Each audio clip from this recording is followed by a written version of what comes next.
ঐক্যবদ্ধ প্রচেষ্টার মাধ্যমেই সত্যিকারের পরিবর্তন আনা সম্ভব, এমন ভাবনা থেকেই 2010 সালে কয়েকজন স্বপ্ন সারথীকে নিয়ে Mayabazar cooperative credit union limited মাকুর কার্যক্রম শুরু হয়। দেখতে দেখতে প্রতিষ্ঠানটি সাফল্যের সাথে 15টি বছর পার করেছে।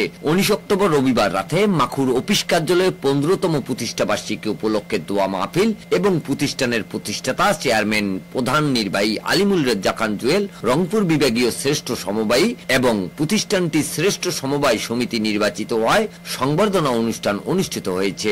আয়োজিত অনুষ্ঠানে রংপুর বিভাগীয় শ্রেষ্ঠ সফল সমবায়ী আলিমুল রেজ্জা খান জুয়েলকে ফুলের শুভেচ্ছা ও সম্মাননা স্মারকে তাকে সংবর্ধনা জানান Mayabazar cooperative credit union limited মাকুর পরিচালনা কমিটি, কর্মকর্তা কর্মচারী বৃন্দ সহ অনেকেই। এর আগে অনুষ্ঠানের শুরুতেই প্রতিষ্ঠা বার্ষিকী উপলক্ষে প্রতিষ্ঠানটি আগামীতে ব্যাপক সাফল্য অর্জন করা সহ জাতীয়ভাবে সমবায় সমিতি নির্বাচিত হওয়ার কামনা করে মোনাজাত করা হয়।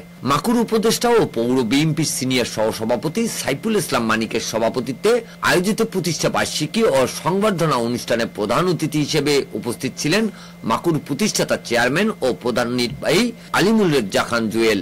তিনি তার বক্তব্য বলেন, প্রতিষ্ঠানটির মূল লক্ষ্য পুঁজির অভাবগ্রস্ত সদস্যদের উদ্যোক্তা করে স্বাবলম্বী করা।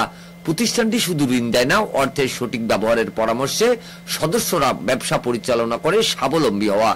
আজকে প্রতিষ্ঠানের এই সাফল্য সমিতির সকলের অবদান রয়েছে।